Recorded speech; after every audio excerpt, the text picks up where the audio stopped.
Ndugu zangu wa mjambo, marhaba. Ninamshukuru Mungu kwa kuwa hapa katika kongamano hili. Kwangu nimekuwa siku ya ajabu.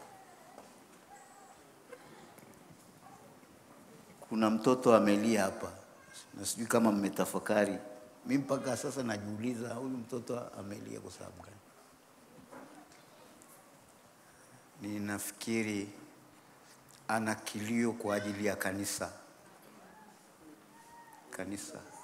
nyakati za leo. Tunapaswa kuwa na kilio kwa kanisa nyakati za leo. Na mchungaji aliponiambia nitashiriki maneno machache hapo, ni kama dokta angekuja akapima, hata sasa akipima mapigo yangu, nitapelekwa ICU.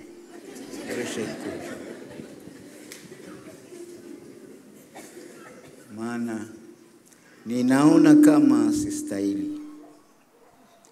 Alafu nimejaribu kuweka kumbukumbu ya kila aliyeongea hapa, aliyeimba. Nyimbo zote zilizoimbwa hapa zinatosha kama Mungu akitupa neema, tutambue tulitoka wapi, tuko wapi na tunaenda wapi. Na ninataka niwaambie hivi, tuko kwenye maandalizi, tunaandaliwa. Na haya maandalizi ni kwa yule mwenye kiu. Kama una kiu, ukitoka hapa utakuwa na ile nguvu Samwenda aliyosema. Kiu, tamanio la moyo. Hakuna,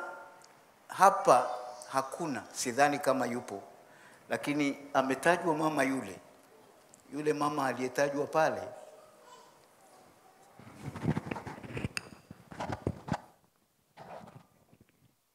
Yule mama aliyetajwa pale. Mungu akusaidie mama. Huu umati ni mkubwa na umetajwa wewe.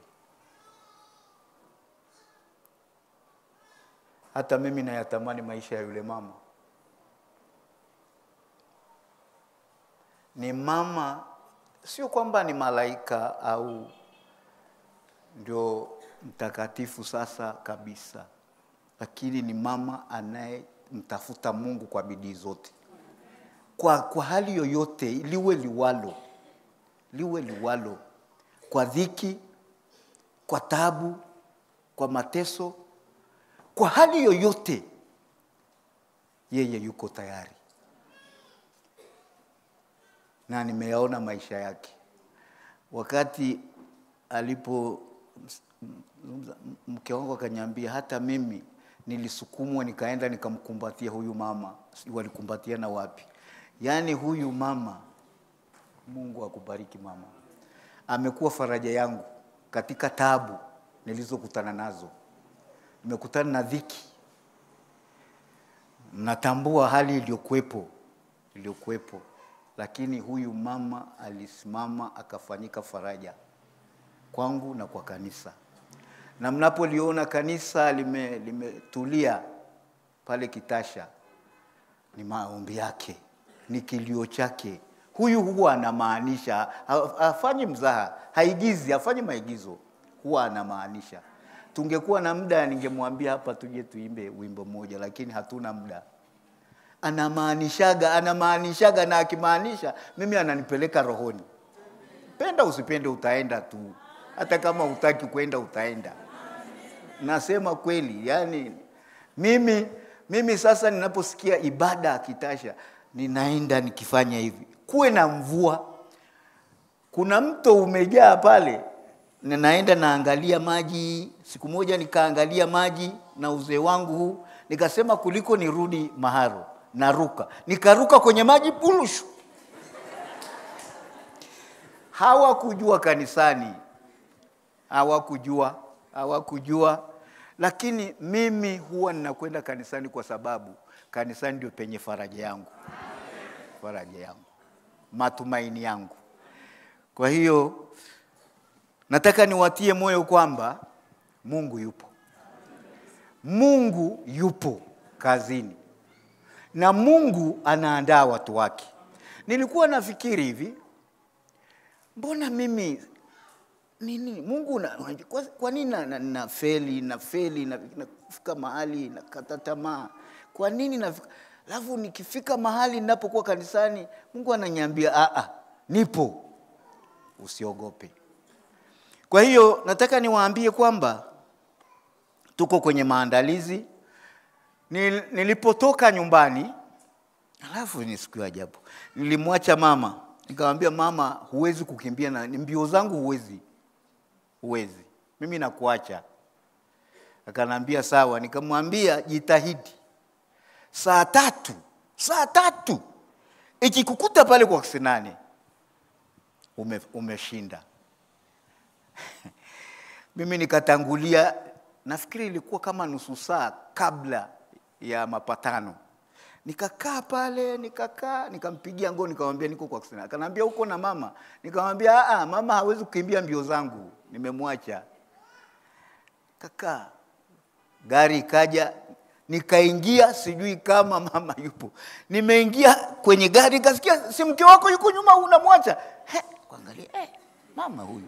Nikamwambia mtunze sana Mungu wako.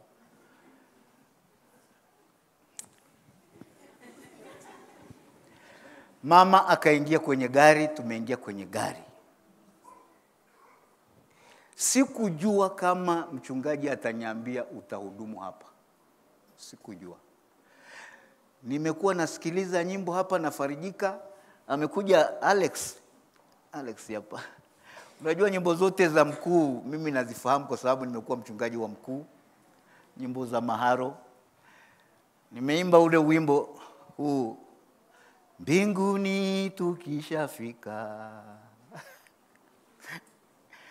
Nikawa naimba bezi, alafu Alex akanifuata akaniambia naomba nikupe mic, na wimbo ukaisha. Sasa kwa hiyo mimi nina furaha kwa kweli. Nina furaha. Mimi napenda kumwimbia Mungu. Ninampenda Mungu, lakini ndio hivyo, Mungu ananitengeneza kila leo. Pale pa kushindwa ninamwambia Mungu hapa nimeshindwa. Pale ambapo nimekata tamaa namwambia Mungu nisaidie. Kwa hiyo nyimbo zimenifanya nikawa na raha, lakini mchungaji alipokuniambia nishuhudie basi pressure lakini nikamwambia Mungu nisaidie. Nikawa nimeangalia hapa aliposoma mchungaji dakika za mwisho. Mimi lengo langu, hebu tufungue Ufunuo huo.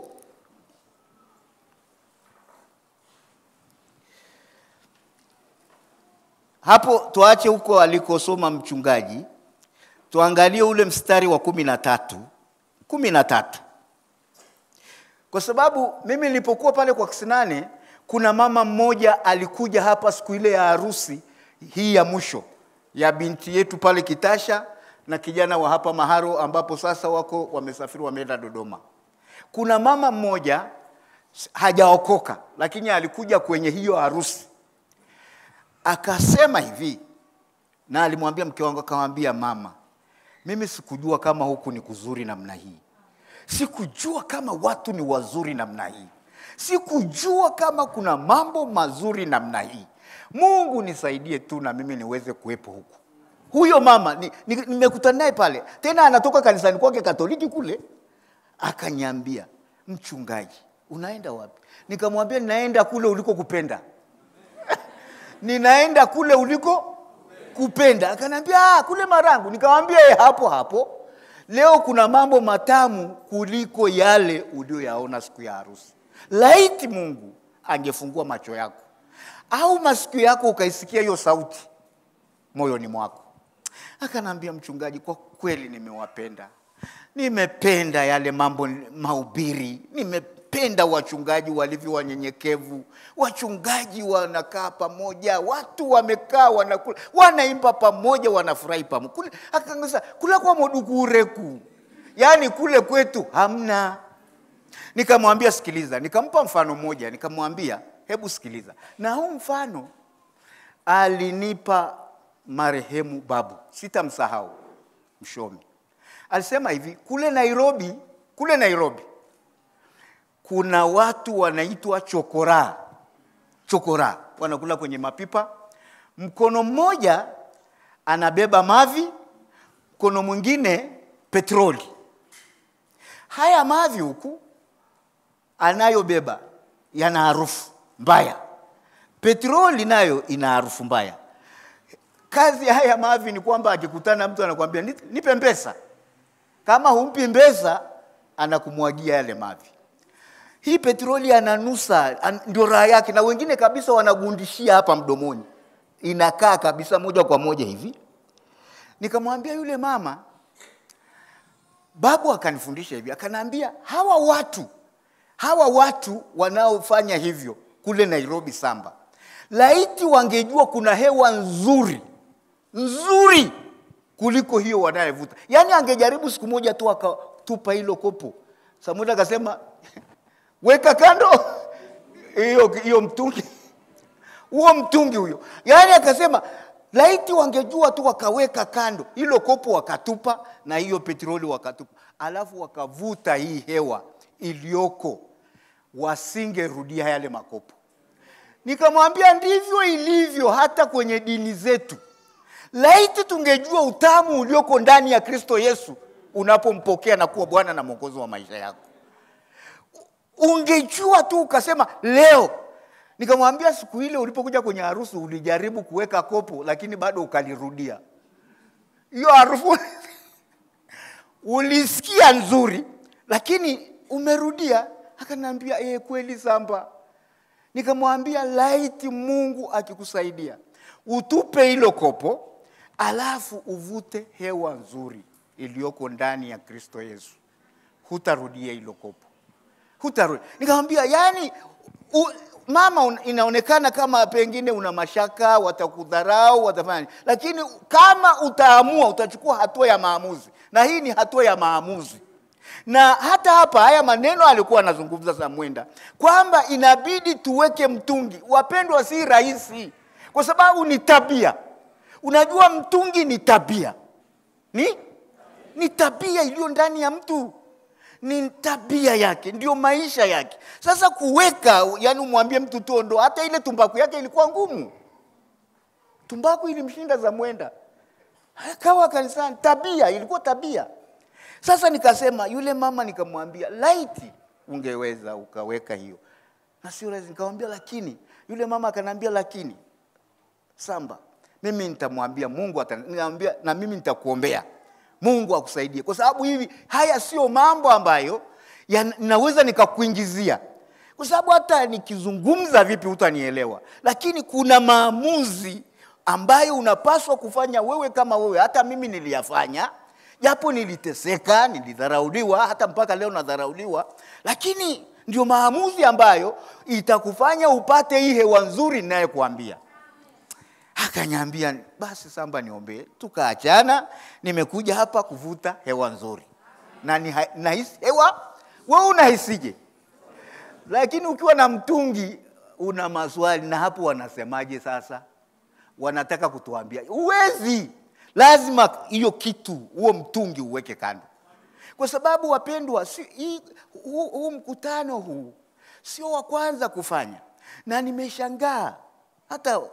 Nimeshangaa, unaweza kukuta mtu kama Samba ninahubiri hapa.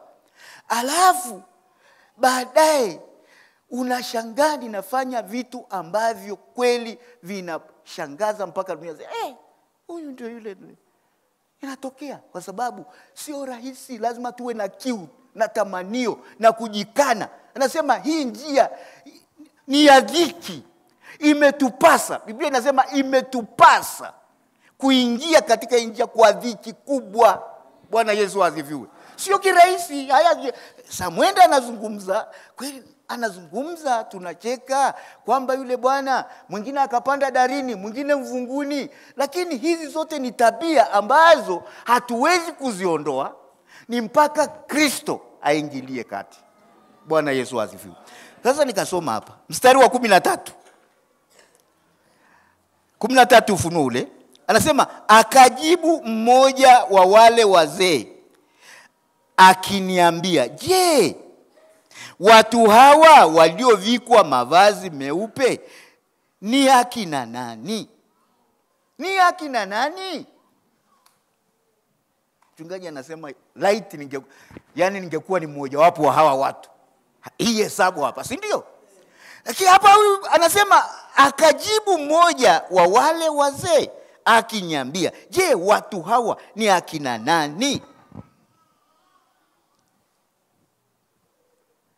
Ni wa dini ya KLPKT? Wa dini ya Pentekoste ya Kiinjili Tanzania?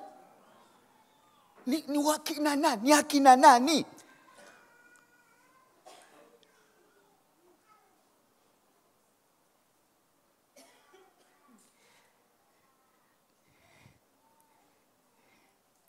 Na wametoka wapi? Ni akina nani na wametoka wapi? Anaendelea. Kwani umeshapata jibu wewe? Labda kwa sababu umesoma hapa. Wametoka wapi? Nikamwambia, Bwana wangu, wajua wewe. Akaniambia, hao ndio wanaotoka katika dhiki ile iliyokuu, nao wamefua mavazi yao na kufanya meupe katika damu ya mwana kondoo. Hao hapa, mwambie mwenzako, hapa tumekuja kufua. Sio kuvua. Ndio, kuna kuvua na kuvaa. Kuna kuvua utu wa kale, sawa. Yote haya yanaendana. Anasema hawa ni wale wamekuja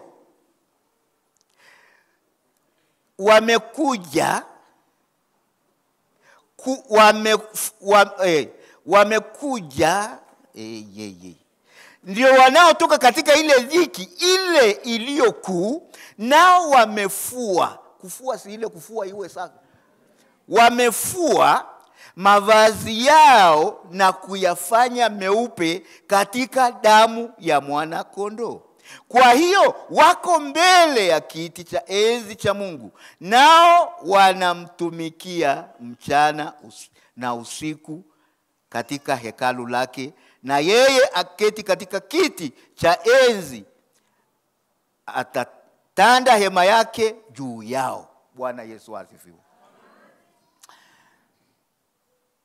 Hapa tumekuja. Nanya, wewe umekuja ukiwa na vazi lako safi kabisa. Safi kabisa.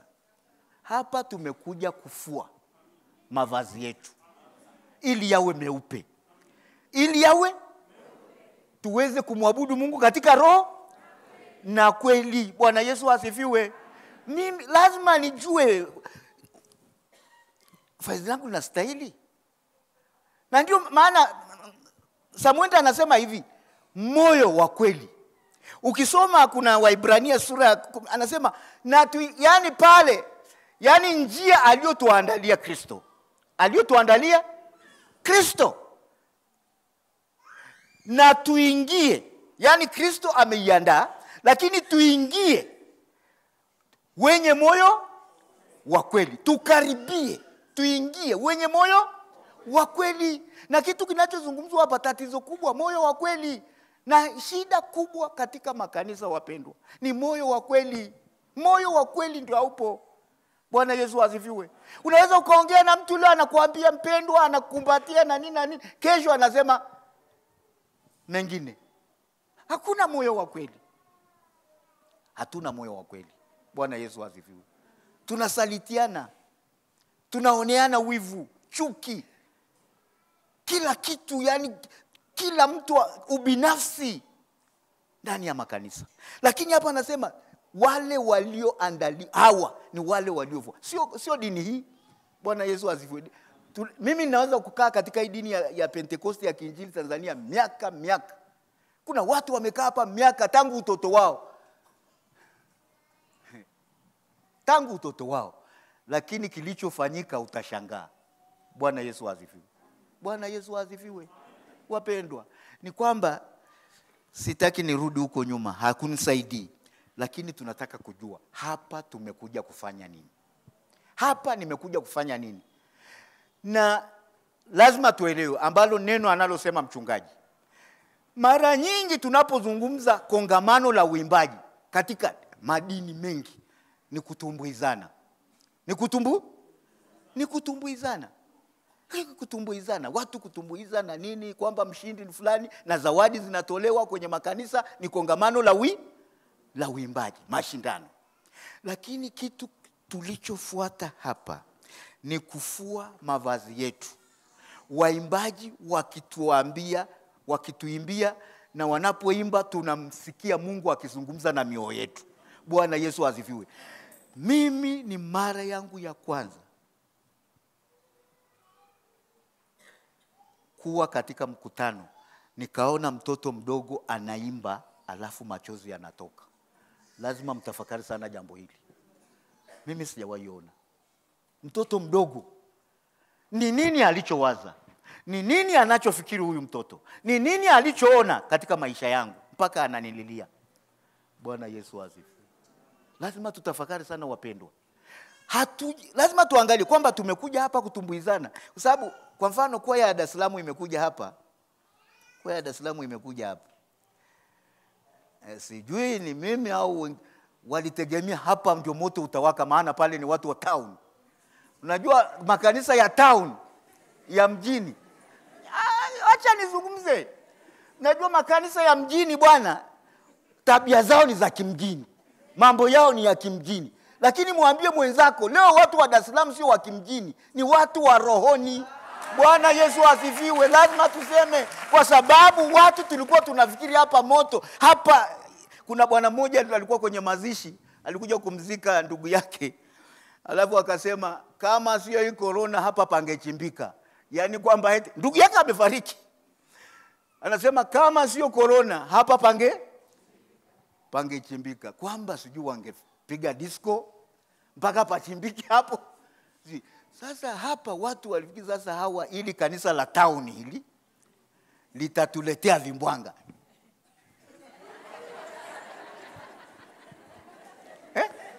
Kabisa. Nyinyi mnafikiri, lakini angalia jinsi Mungu analiandaa kanisa. Na waambia hakika Mungu anaandaa kanisa. Na watu wengi ni kama wakati walivyoona kanisa la Dar es Salaam limesimama hapa. Alafu wakasema sasa wanatuletea usabato hapa. Sio usabato.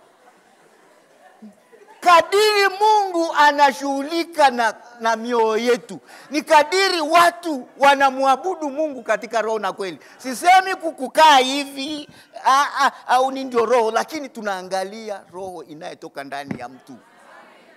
Bwana Yesu asifiwe. Rozi, upo? Rozi kwa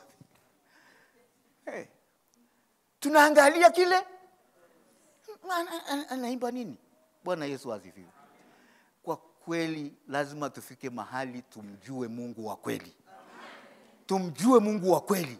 Tukae ndani ya huyo Mungu wa kweli, ili azidi kutuandaa, atusafishe, atutakase, tufanane naye. Haijulikani tutakavyokuwa, lakini tutakapokwenda huko tutajua. Haijulikani tutajuaje, tutakuwaje, lakini kufika huko tutajua. Bwana Yesu asifiwe. Mungu atusaidie wapendwa. Kwa sababu hapa naangalia ni nani hao? Je, ni dini fulani? Ni wachungaji? Ni nani? Ni waimbaji? Anazungumza waliokuja kufua. Samueli akasema lazima tuvue utu wetu wa kale. Na tunapouvua utu wa kale, tuangalie sana jinsi tunavyoenenda. Fungua Waefeso. Waefeso.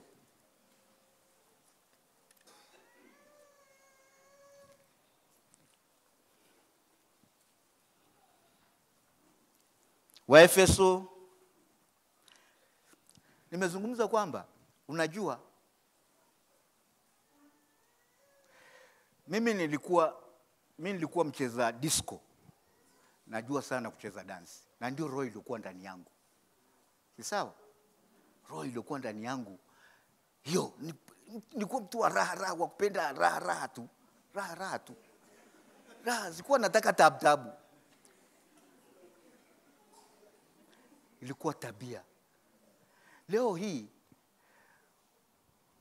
msanii akiokoka wanamleta kanisani, haya njoo wewe utakuwa pastor, kwa sababu eti ni mwimbaji wa kimataifa alikuwa anaimba huko.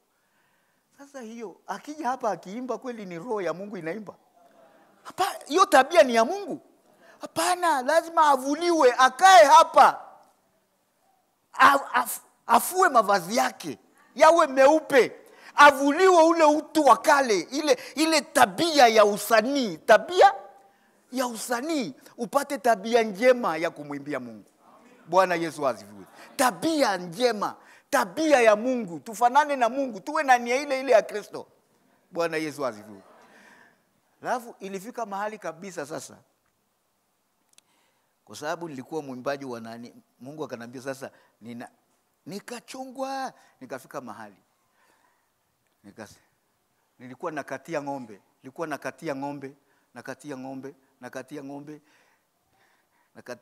yani jamani, tufike mahali tujifunze kulinda wokovu.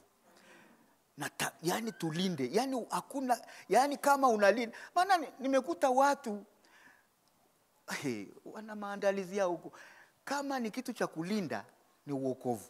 Na tukitoka hapa wapendwa, mimi nikitoka hapa nakwenda kulinda sasa. Usifanye tena mzaha. Tukitoka hapa tukalinde, maana usipolinda, maana tabia zinarudi. Na Samuel akasema ili kulinda lazima tulipende kanisa, tulihudhurie kanisa, tuwatii watumishi wa Mungu, tuwasikilize. Bwana Yesu asifiwe. Hapo utalinda, unaweza kulinda kile kitu cha Mungu. Sasa kwa sababu nikakaa, watu wanandharau natembea hivyo, wengine wakasema huyu angalia jinsi alivyokonda, nikatembea nikafika mahali, nikakonda kweli, nikanua litaulo likubwa nikawa nafunga kiunoni. Maana suruali sitaki kupunguza, maana nikafunga litaulo. Nilikuwa subutu kuoga na wachungaji mimi. Wacheni waambie, nafunga litaulo alafu naleta suruali nafunga juu, ili suruali ikae. Watu wakafikiri samba amefunga mayenu. Na waambie hakika. Watu yani napitia dhiki, kapitia dhiki. Kila nikienda huku napigwa, nikakaa hapo katikati. Nikawa hivi. Nikafunga litaulo langu hapa hivi. Kwa hiyo nikienda bafu, siku niko semina naenda kwa siri. Nalifungua na tuni. Kombe. Sasa nataka Mungu siku moja nikikatia hivi, akaniambia hayo yote ni mimi nimefanya ili uimarike. Niruva shamba nivealetana, Mungu Baba nivealetana. Ni Mungu Baba aliyeumba.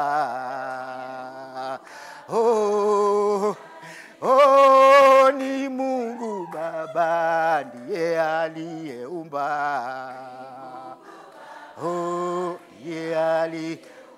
Alikuumba wewe, kaumba na ngomuo.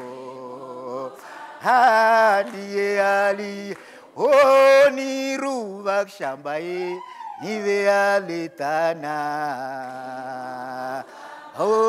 Ndiye aliyeumba.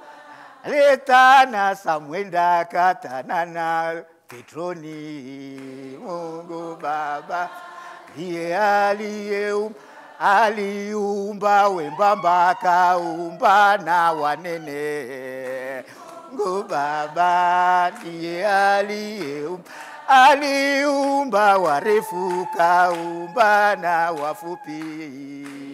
Mungu Baba ndiye na wote hawa wana tabia mbalimbali. Mungu Baba ndiye niruva shamba Mvealitana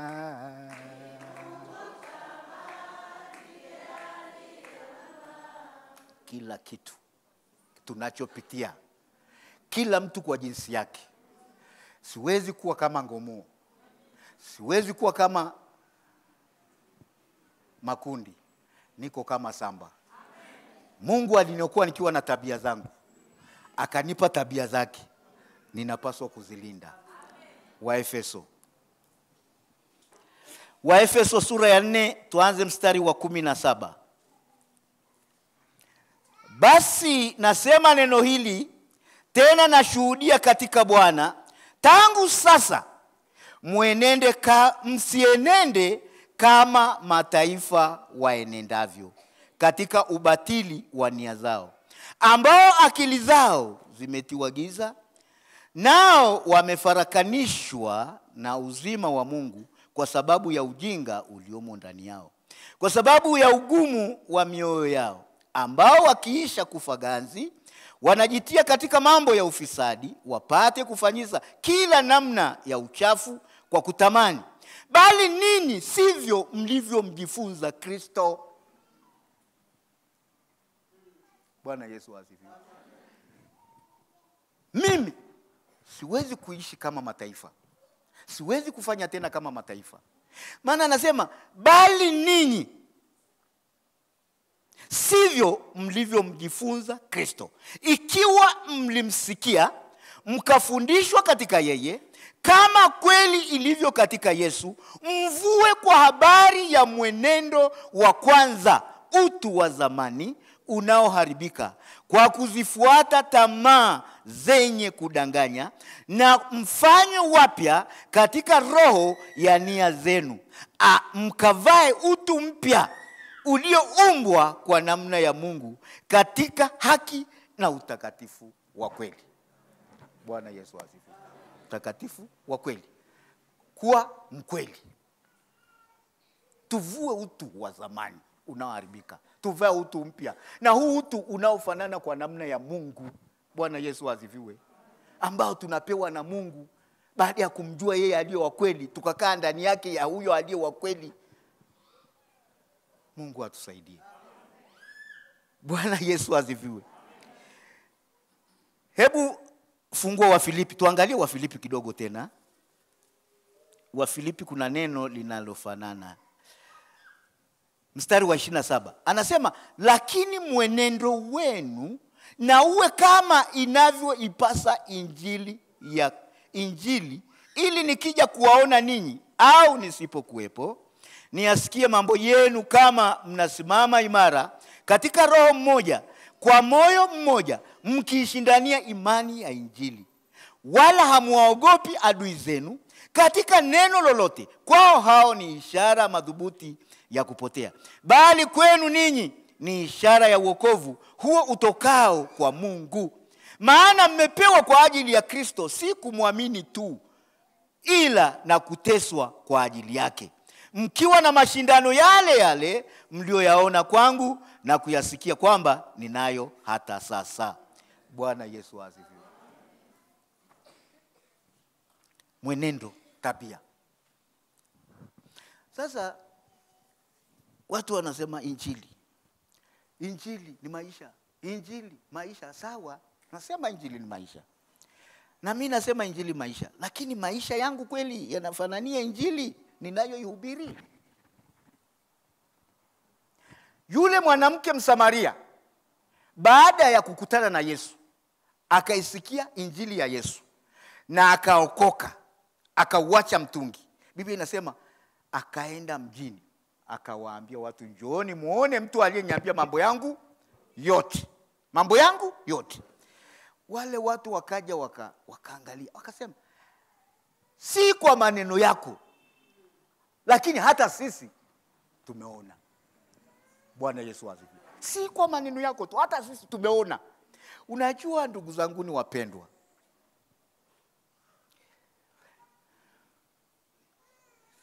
tunaposema injili, au nyinyi mnafikiri injili ni injili sio chama chochote. Injili sio chama. Injili ni neno la Mungu. Na ukisoma Warumi nasema injili ni uweza. Ni uweza wa Mungu uletao wokovu. Ni uweza wa Mungu unaobadilisha maisha yangu ya kale, kuniondolea ujinga ule aliyokuwa anazungumza. Tusiishi kama mataifa kwa sababu wakizao wametiwa giza, tena ni wajinga. Tusienende kama hao tena. Sasa injili sio watu wanafikiri injili. Hivi mnaweza kufikiri injili ni samba? Injili sio samba. Injili ni neno la Mungu liletalo lenye uwezo wa Mungu, uletao wokovu unaonibadilisha maisha yangu. Unapobadilisha maisha yangu sasa wanasema hakika huyu ni Mkristo. Bwana Yesu asifiwe. Bwana Yesu asifiwe. Ndio injili yenyewe hiyo.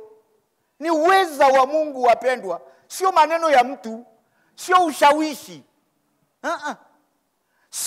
Sio namna fulani ya kumfanya mtu ni uweza wa Mungu uletao wokovu ndani ya mtu. Bwana Yesu asifiwe.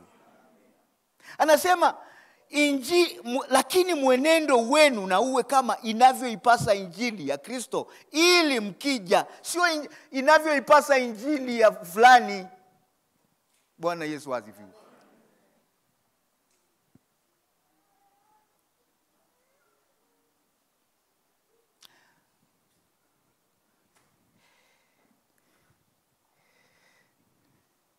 Ni nini kilicho hivi tangu Yesu alipokuja duniani na akaanza kuhubiri? Muone vizuri. Kitu kitafanya samba waseme hakika samba ameokoka. Ni nini? Ni kwa sababu nahubiri hapa? Hapana. Ni kwa sababu wananiita mchungaji? Hapana. Hapana. Kuna kitu wapendwa kitakachofanya watu waseme hakika samba wakati Yesu alivyozaliwa. Si mateso yalianza pale pale. Anazaliwa, wanatafuta wamuue, wanafanya hivi, wanaua watoto wadogo, wanaenda hivyo hivyo. Sasa leo watu wengine, nimepita kule, nimekuta kule, watu wanafanya maandalizi. Yaani kuna mtu ambaye ile kichumi chake cha kwenda nyumbani hakijafanywa usafi tangu mwaka huu uanze. Lakini wiki amefanya safi. Kila mtu anahangaika kufanya usafi. Kila mtu anahangaika kinamna yake. Wengine wanahangaika wanaandaa hiki. Lakini ashukuriwe Mungu, sisi tunaandaa mioyo yetu. Tuko hapa tunafanya maandalizi ya roho zetu. Huo ni neema ya Mungu hiyo. Leo hii tungekuta vile vile tunafanya. Mimi Christmas nilikuwa natoka na panga usiku kali na kwenda kuiba mti wa Christmas. Naona upumbavu mkuu. Na kwenda kuiba mti nije ni upambe Christmas. Maandalizi ya kipumbavu. Naenda kwa mtu nakata mti na panga na kuja kupamba Christmas. Sasa maandalizi ya watu huku, watu wako huku wanafanya maandalizi yao. Lakini leo Mungu anatuandaa ili tufae. Sasa wakati Yesu anakuwa hapa, Yesu akafa. Alipokuwa anahubiri, akahubiri, watu hawaamini, wanasema huyu anafanya kwa nguvu za Beelzebuli, wakamtukana, wanaendelea hivyo hivyo, anaenda hivyo hivyo. Angejua kwamba huyu mwanamke ni kahaba, wala asingemkaribia kwa maisha hayo. Hakuna mtu aliyetamka akasema huyu ni mwana wa Mungu wakati akiwapa duniani. Hakuna. Lakini alipomaliza kazi pale msalabani, mwili uliposulubishwa pale, ikafika akasema imekwisha. Alafu katokea giza, ngurumo ikatokea na wakasema hakika yule alikuwa mwana wa Mungu. Na haiwezekani mimi samba kwa maisha haya pasipo kifo, nisipokubali kifo kila leo, hakuna siku watasema hakika wewe ni Mkristo. Lazima nikubali kifo katika hali. Yaani hakuna jinsi tutaweza kumwabudu Mungu katika roho na kweli na miili hii ya damu na nyama wapendwa. Haiwezekani. Maana miili hii kwanza inajivuna. Miili hii inajisikia. Ukisifiwa Ni mwili. Sasa lazima tufe. Paulo anasema sijisifii kwa sababu ninafanya hiki au nafanya kile. Waimbaji wakasema jamani, tusifanye jambo lolote kwa mashindano. Watu wanafanya kwa mashindano, lakini lazima tukubali kwamba miili hii Paulo anasema mimi sijisifu kwa sababu ninafanya lile, kwa sababu nafanya lile, najisifu kwa sababu ninakufa kila siku. Lazima tusulubishe miili hii wapendwa. Na kuvua, lazima tuvue kila siku. Tunavuliwa, tunavikwa. Tunavuliwa, tunavikwa. Na Samuel akasema tutavuliwa wapi? Lazima tuwe kanisani. Bwana Yesu asifiwe. Lazima tushiriki mwili na damu ya Yesu. Anasema wameyafua katika damu ya mwana kondoo. Na kuyafua mavazi katika damu ya mwana kondoo ni kuja hapa siku za ibada ya katikati, ni kuhudhuria vipindi, semina kama hizi. Bwana Yesu asifiwe. Bwana Yesu asifiwe. Hatuwezi kufa kama hatutakuja kuvuliwa na kuvikwa. Bwana Yesu asifiwe. Kusulubisha mwili. Wakasema hakika yule ni mwana wa Mungu. Aliposema yamekwisha, alipokufa pale tu wakasema hakika huyu ni mwana wa Mungu, wakakiri. Bwana Yesu asifiwe. Na kusema Samba unajua huyu mama walivyo mama nimejaribu kutafuta maisha yake, alafu huyu mzee hapa. Unamwona huyu mzee hapa. Mungu akubariki baba. Na ukaa hivyo hivyo. Wakikusifia kataa tu kama unavyokataa. Lakini huyu baba anakufa kila siku. Sisi tumekuwa sababu. Unajua kuwa sababu? Lakini yeye bado anatupenda. Sisi tumekuwa kama mimi nimekuwa sababu ya kumsumbua. Anakufa tu, lakini anakufa kwa ajili yangu. Na Biblia inasema heri mmoja afe, wengine wapate nini? Bwana Yesu asifiwe. Bwana Yesu asifiwe. Kufa kila siku. Unajua kuna mtu mmoja alisema hivi, na sitaki kumsema ni mtu mmoja. Akasema jamani, Mama Ngomuo mngemfahamu wakati kabla ya injili huyu. Huyu alikuwa ongea na mtu huyu ati. Lakini kweli injili, hii injili mnasema hapa sasa. Lakini mwenendo wenu iwe kama inavyo. Kuna watu wanasema huko uchochori, hawakuambii mama, lakini walijua maisha yako. Walijua maisha. Anasema lakini leo yule mama jamani. Injili jamani, kweli kuna injili ya kweli. Mimi nilikuwa sikufahamu mama. Nilikuja alafu mimi sikutaka kujua maisha yako. Nitaka kumjua Yesu na amesulubiwa. Na nilivyomjua Yesu na amesulubiwa, sasa nasikia kwamba maisha yako yalikuwa ndio hivyo. Mtu ambaye hutaki kushirikiana na watu. Lakini leo nikipita yule mama yuko huko, anadeki maskini wa Mungu. Bwana Yesu asifiwe. Injili ni uweza wa Mungu uletao nini? Wokovu. Mimi nilimkuta huyu baba huyu. Alikuwa bouncer.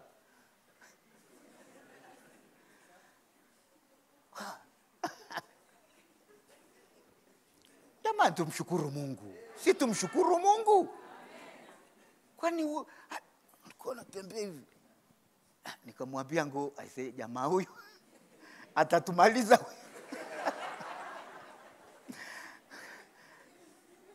Lakini ilifika mahali, huyu bwana mpaka saa nyingine namuonea huruma. Nasema hivi usikute na mdharau maana sasa hata umdharau yeye yuko hivyo.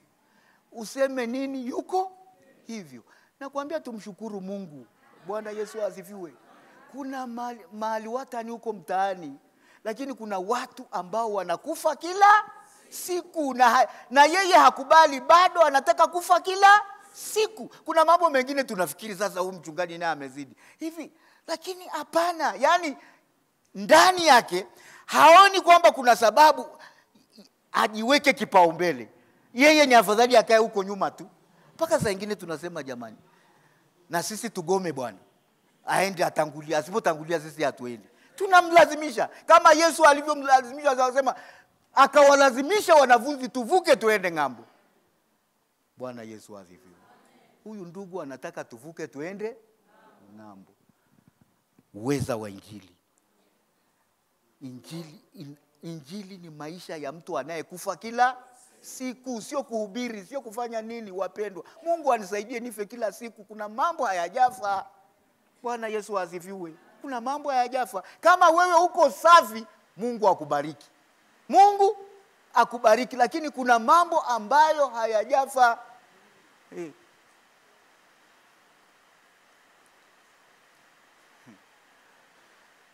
Kuna wakati mwingine, saa nyingine tunakorofishana na mama. Alafu namwambia, "Sasa unataka ni haya sasa? Unataka ni?" Ananiambia, "Ndio hivi wachungaji wanafanya."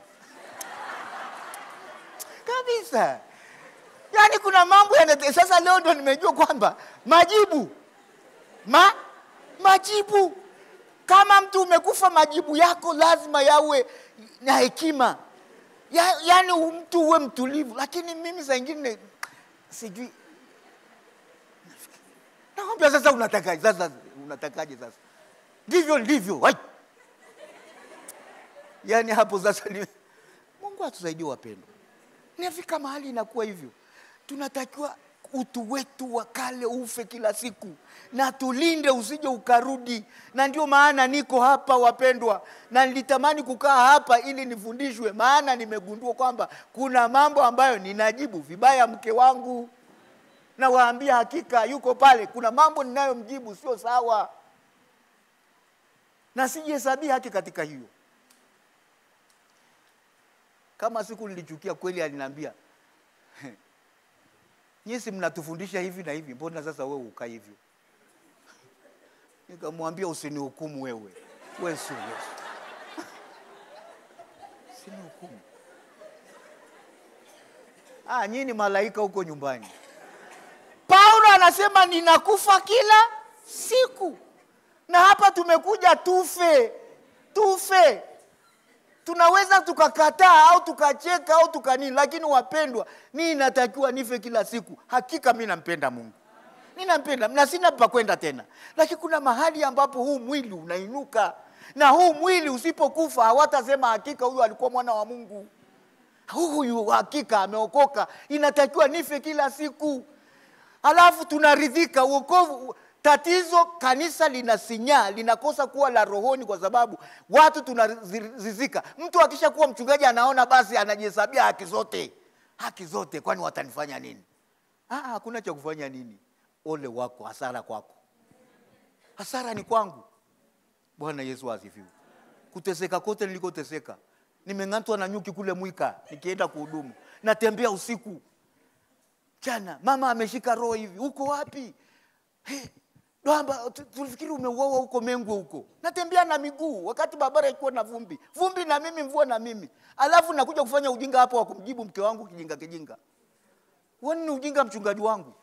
Si uzidi kunifundisha.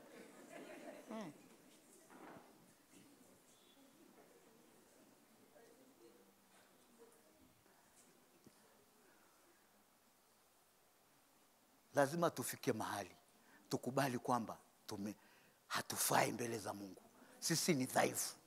Mungu tusaidie. Mungu niwezeshe. Saidie katika hili. Na Mungu anapozungumza kubali kwamba hapa Mungu amenena. Wapendwa, tuna faida kubwa katika kongamano hili. Watu wana maandalizi huko ya mwili. Miili ina react, miili inainuka, miili ina tamaa, watu wanatamani hiki. Paka wameiba kuku zangu kwa sababu ya Christmas. Alafu mnasema kwamba wanajiandaa eti wanaandaa kumpokea mtoto Yesu. Kumbe wanaandaa kupokea mdoli. Sisi mwambie mwenzako hatupokee mdoli hapa. Tunapokea uweza kutoka juu. Hapa tunapokea uweza wa Mungu kutoka juu. Hatujiandae kupokea mdoli.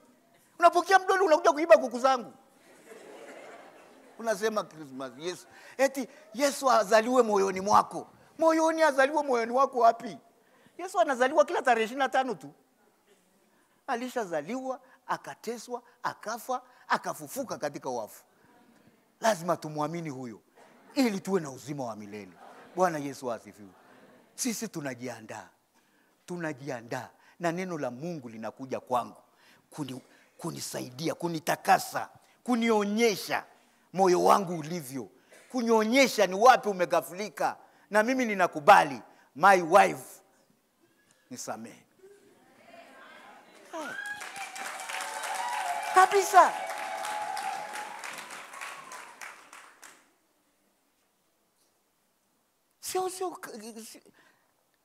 Hii sio biashara. Biashara ndio unasema nitakwenda tena benki nikakope. Hii haina mkopo. Ni Kristo alikufa mara hii, na Biblia inasema tutaponaje tusipojali wokovu mkuu namna hii. Tunaishi yani, Samuel amesema kuna ile madhabahu ya kujificha. Leo hii ni transparent. Kuna hapa. Yesu akinena kubali kwamba wewe uko hivyo. Na mimi sio kwamba natania, ndivyo mjibu mke wangu. Usinihukumu. Wewe mzuri sana wewe. Wewe ni malaika basi, wewe ndio unaenda mbinguni.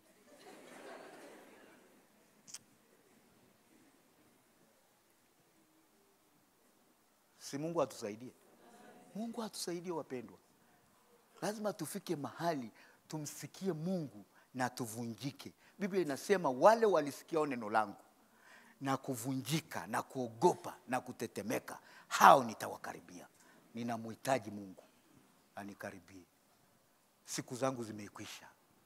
Siku zangu zimekwisha.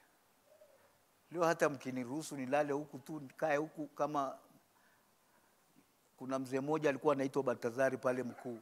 Yeye alikuwa ni missionary, kazi yake ni kufanya kazi ngumu, kujenga. Nguo zake ni makaptula ya kaki, kwenda kusali kanisani, fanya ni kula mavyakula machafu tu, hataki anasa. Nikasema kama Baltazari ameenda motoni, basi watu wote tutaenda motoni. Nilimuona maisha yake mnyenyekevu, maskini wa. Nikasema kama Mungu hujamkumbuka yule mzee, tuna faida gani tena duniani leo kama tusipokaa kwa Yesu? Tukae mikononi, tumwabudu, tumpende, atusaidie. Tuonyane kwa upendo. Bwana Yesu asifiwe.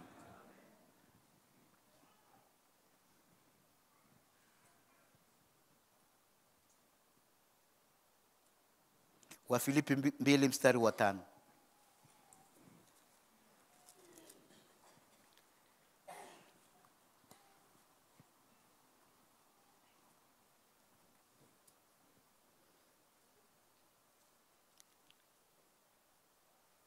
Au tuanze mstari wa kwanza. Basi ikiweko faraja yoyote katika Kristo, yakiwepo matulizo yoyote ya mapenzi, ukiwepo ushirika wowote wa roho, ikiwepo huruma yoyote na rehema, ijalizeni furaha yangu ili muwe na nia moja, wenye mapenzi mamoja, wenye roho moja, mkinia mamoja. Msitende neno lolote kwa mashindano wala kwa majivuno, bali unyenyekevu, ila mtu amhesabu mwenzie kuwa bora kuliko nafsi yake. Hivi yale majibu niliyomjibu mke wangu nilimhesabu bora? Na kama wewe unamjibu hivyo mke wako, leo tengeneza. Bwana Yesu asifiwe. Kumhesabu mwenzio bora, haijalishi yukoje, lakini mhesabu bora. Yaani ikifikia hapo, Mungu nisaidie, yaani nione ni bora. Unajua ukimuona mtu bora, hata akikosea, unaona huyu sasa si bora kuliko mimi si muovu kuliko yeye. Sasa kwa nini muhesabie hii dhambi? Kwa nini muhesabie kosa hili? Basi unamsamehe. Bwana Yesu asifiwe. Lakini ukijihesabu wewe haki, ukijihesabia haki wewe ndio bora, hata siku moja huwezi kumsamehe ndugu yako. Huwezi kumsamehe. Huwezi kumnyenyekea kwa sababu si unamuona sio kitu. Bwana Yesu asifiwe. Mungu atusaidie. Anasema kwa unyenyekevu kila mtu amhesabu mwenzie bora kuliko nafsi yake. Kila mtu asiangalie mambo yake mwenyewe, bali kila mtu aangalie mambo ya wengine. Iweni na nia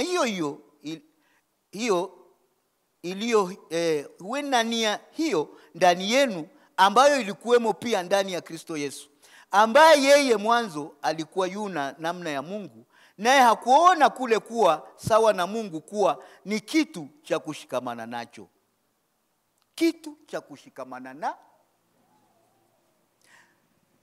Unajua ndugu, sipasu kushikamana na kitu chochote. Sipasu kushikamana na ubaba wangu. Sipasu kushikamana na uchungaji wangu. Sipasu kushikamana na jambo lolote ambalo mimi ninaona kwamba ni haki yangu. Mungu anisaidie.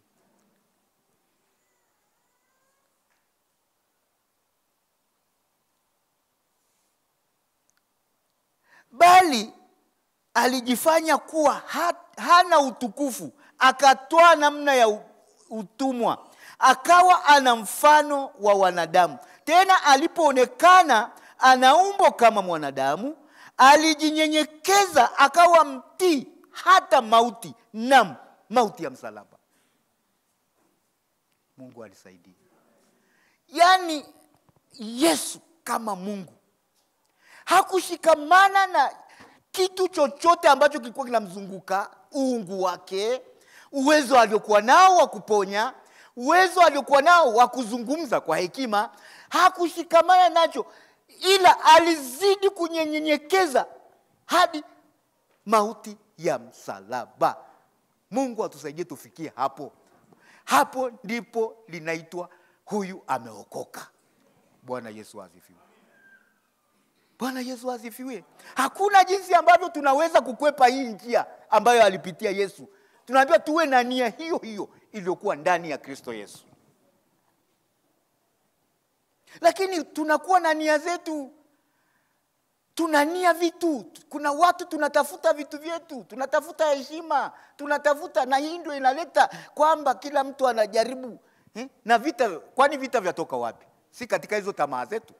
Kwani vita vilitoka wapi? Muulize mwenzako, vita vinatoka wapi? Kama sio tamaa zetu. Nia tofauti na Kristo.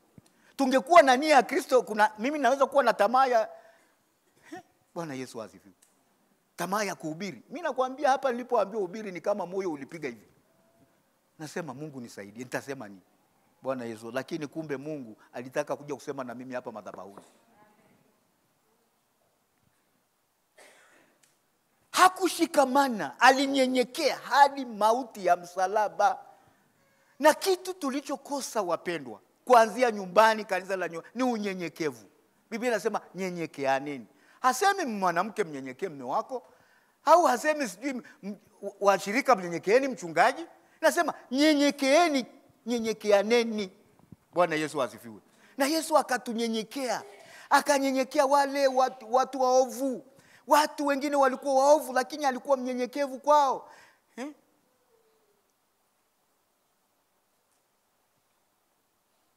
Bwana Yesu asifiwe. Unyenyekevu ni silaha ya kuingia mbinguni. Unyenyekevu. Ukiwa mnyenyekevu, kiburi kitatoka wapi? Au kujihesabia haki kutatoka wapi? Na ndio maana Yesu alishinda, akanyenyekea hadi mauti ya msalaba. Bwana Yesu asifiwe. Hadi mauti ya msalaba.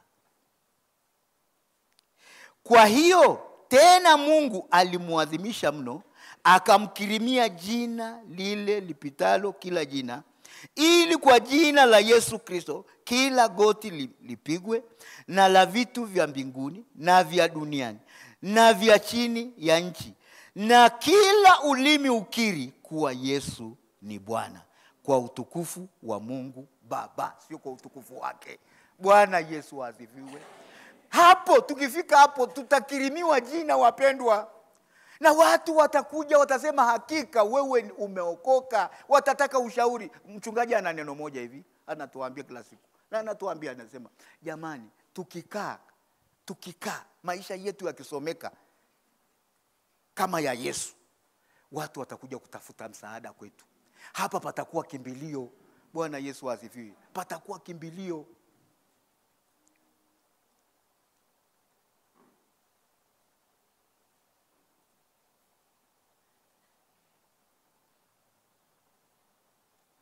Si Mungu atusaidie wapendwa.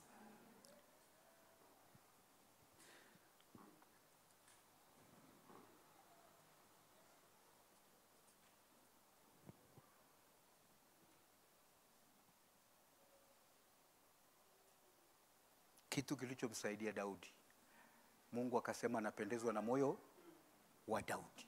Anasema napendezwa na moyo wa Daudi. Ni unyenyekevu. Na ukitaka kujua moyo wa Daudi, ukitaka kujua moyo wa Daudi, alifanya makosa, ndio alifanya kosa kubwa. Baada ya kufanya kosa kubwa akarudia tena akaua yule mtu. Sasa watu wanachukua haya mambo kama kirahisi. Wanachukua, wanafanya mambo makanisani. Alafu wanasema hata Daudi alikosea. Hata Daudi? Wapendwa, angalia moyo wa Daudi. Anasema hata Daudi alikosea bwana. Sasa usihukumu. Wapendwa, hiyo sio injili tunayohubiri. Hiyo sio injili. Sio uhai wa injili huo. Ukisema hata Daudi alikosea, hapana, hatusherekei dhambi kwa sababu Daudi alikosea. Lazima tuangalie moyo wa Daudi. Ukitaka kuangalia moyo wa Daudi, angalia roho ya majuto iliyokuwa ndani yake. Angalia ule moyo. Na ukitaka kujua moyo wa Daudi, soma Zaburi ya 51. Utauona huo moyo, jinsi Daudi analia. Hiyo, nendeni mkasome hiyo Zaburi hiyo 51. Utaona jinsi Daudi anavunjika. Hata wakati Daudi anapewa ule ujumbe wa Mungu, utauona ule moyo. Utaona ule moyo wa Daudi, alivunjika. Lakini lazima tupaswe kuona vile vile, pamoja na Daudi kutubu, kulikuwa na adhabu. Kama mnasoma Biblia, Mungu akamwambia hivi, kwa sababu ulimpa adui nafasi. Kwa sababu ulimpa adui nafasi, mtoto utakaye mzaa atakufa. Atakayezaliwa atakufa. Bwana Yesu asifiwe. Kwa hiyo lazima tulinde sana kwamba mambo tunayofanya tusifanye. Na wengine wanasema si tunacheza kama Daudi. Wewe unafikiri Daudi alicheza tu ni mwili ulikuwa unasisimka tu? Hapana. Wewe unacheza kama Daudi, nini kimefanyika kwako? Ruka kama Daudi. Lazima tujue kwa nini Mungu alisema napendezwa na moyo wa Daudi. Daudi anasema, Mungu, niumbie moyo ulio safi. Nipe roho iliyotulia ndani yangu. Roho iliyotulia. Nimekosea Baba. Leo hii kanisani hatuna roho ya toba. Roho ya toba ndio imekosekana. Na kitu Samwenda anacholenga hapa, tangu tunaposikiliza, kama umesikiliza vizuri, sio swala la mtungi. Nenda na mtungi, lakini kuacha mtungi ni roho ndani yangu, moyo wa toba uumbike ndani yangu katika semina hii. Bwana Yesu asifiwe. Moyo wa toba uumbike wapendwa. Moyo wa toba kwamba hakika Mungu, naomba leo nisitoke kama nilivyotoka. Nimekukosea Baba.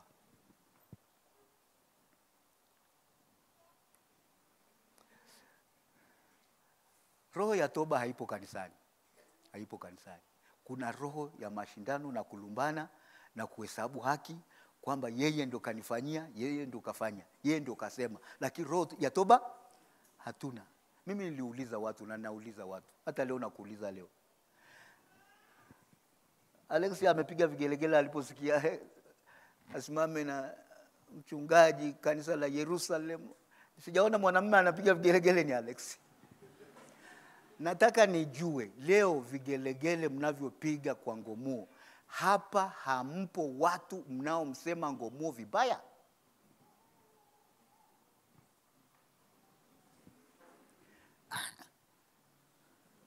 Maana swala la kusema nampenda Ngomuo, mchungaji wangu, sawa. Lakini niliuliza siku moja, na kuna makanisa mengi limeenda, nikasema jamani, lazima tuwe makini, tujue roho ya toba ni nini. Kama umeshakaa nyumbani kwako, na nikauliza, je, hamjakaa nyumbani kwenu wewe na mke wako, labda mkawa mnasema oh mchungaji sijui mchungaji amepanda, wakasema bwana tupo bwana. Nikamwambia sasa mpo tu. Sasa hiyo mbingu ya tupo tu. Unafikiri kuna mbingu ya tupo bwana? Haipo. Haipo roho ya tupo tu. Lazima toba. Na mchungaji, tangu kuna mtu ameshakuja kumwambia mchungaji, kuna siku nilikaa na mke wangu na watoto tukazunguka, tukasema wewe una sheria, wewe hujasoma, tunaongozwa na mtu ambaye hajasoma, anatupeleka kwa sheria. Kuna siku uliona mtu namna hiyo? Hawajasema roho ya toba. Roho ya toba ipo wapi? Roho ya toba ili kwamba tuweze kumwabudu Mungu katika roho na kweli. Roho ya toba iko wapi? Bwana Yesu asifiwe.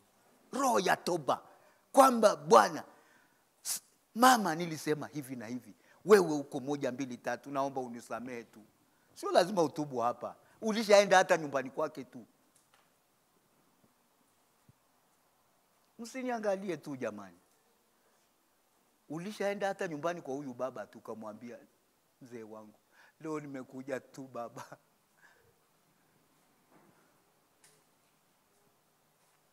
Si Mungu atusaidie. Roho ya toba. Wewe unafikiri huo mtungi Samuel anaosema weka kando ni upi? Samuel labda ufafanue vizuri. Hivi kuweka kando ni kunyamaza basi nimeweka kando? Kuna kitu, kuna hatua. Hatua ya mateso, kukubali aibu. Mimi siliwasha shuhudia hata na shuhudia kanisani. Kuna siku hapa nilikubali aibu, tulikubali. Tulikuwa sisi na pastor Nazi sitaki kumsema, ananiangalia tu huyo pastor hivi. Tulikubali aibu hapa mbele ya wachungaji karibu 30. Tukasema babu, nilikusema vibaya babu, tunaomba. Tukalia hapa kama majinga. Tukaaibika, lakini leo tuko na amani. Tuko na amani na ilifanyika wazi. Na shuhudia kitu kilichofanyika ndani yangu. Wazi nikalia hapa. Na huyo mjinga mwenzangu akalia hapa, lakini tumekuwa wajinga wakati huo, lakini leo unafanya hivi. Bwana Yesu abariki. Usione watu tunaendelea. Kuna vitu vinakufa kila leo. Na ili vitu vife lazima ukubali aibu. Kuaibika.